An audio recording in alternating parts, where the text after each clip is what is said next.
orang hidup berumah tangga itu dasarnya bukan hanya wajah yang tampan, harta benda, dan rupa yang rupawan. Mulanya jatuh atunya di daerah konsen mingene perek-perek ya cak atuan.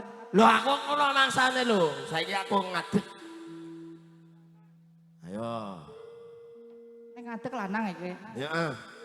Bawane lono. Daripada Rika kesel mending nang sikil bae sing ngapa Mas? Kok sinten aja rombok kecubles ki. Kok rahimku ambrol. Wong ngene rahime telu. Telu. 17. Ya. Apa ki lanang? Among hati pawe tane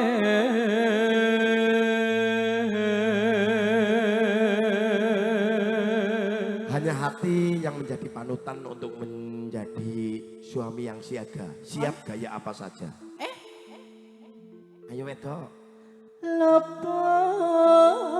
pisan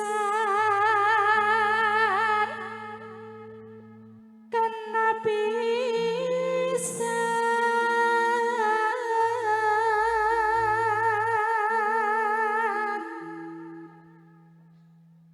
yen gampang luwe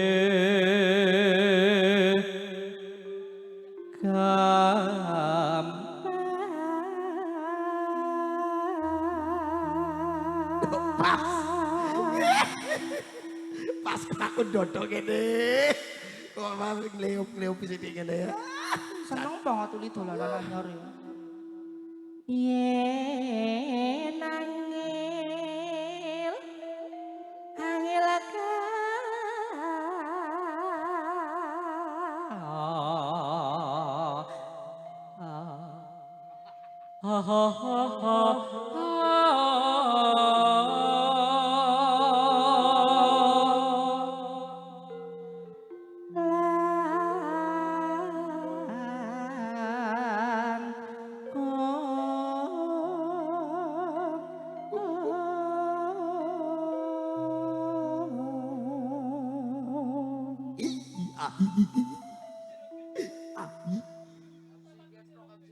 Tegajul kemana? Ya seramang batak. tan kena tinumbas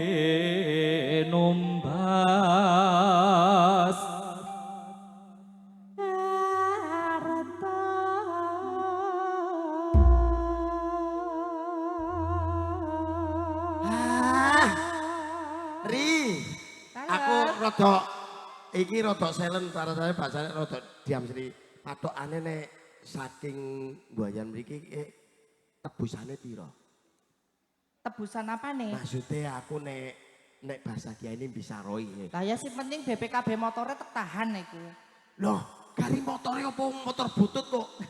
Yo ditahan yo maling 2 juta pokoknya cuma turun 2 sing juta. penting ki seduluran, Mas. Ngoten. Nyong ora mikirna bayaran sing penting BRI-ne lunas iku. Bang Roma Irama.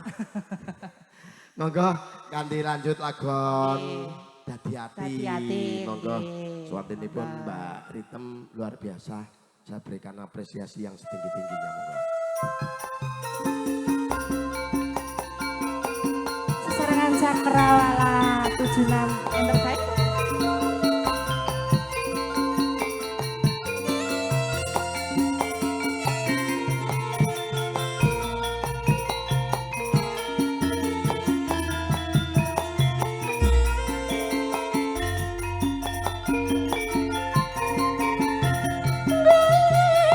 Surprise!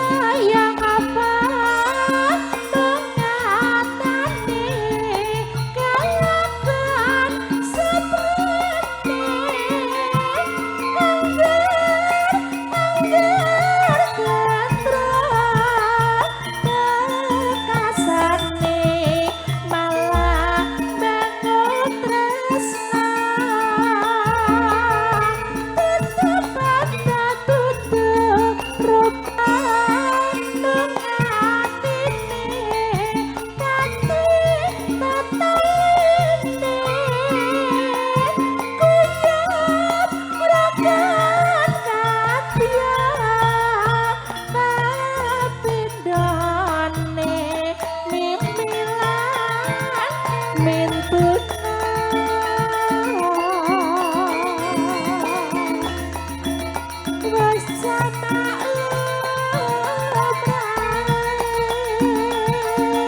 yen wong urip sabda lan gedene gede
para penenggah kagum ngawudu semanipun dadi ati karangan Cakrawala dan Bekam Bersari.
Lagi tapak kok. Anu Mas pengendang paling asma sinten Mas? Aduh, sing wingi be urung dilunasi. Dilunasi ujar-ujare apa kok? Maksudnya iki sing wingi iki ana rapine lho. Ya orang maksudnya kan sih nenek tempat kerja kan ada salah satu yang untuk menjadi penyemangat iki lho Mas. Nggih, restu. Leres Kaya nggih. kuwe. Heeh. Pamane iki golek ngendenge jan buket banget iki Mas. Dalamipun pundi Mas? Wangon. Hah? Wangon. Rawalo? Rawalo apa wangon? Oh rawalo. Oh ya perek Mas. Baline bareng. Perek anu rawalo di pala Ya. ya sekitar selama menit lah. Iya. Mangkat sekali sinten? Oh, Mas Maman tinggal nggih. Kula piyambakan lho, Mas. Tegel? Tegel apa, Mas? Iya di kayak apa? Zolam nggih.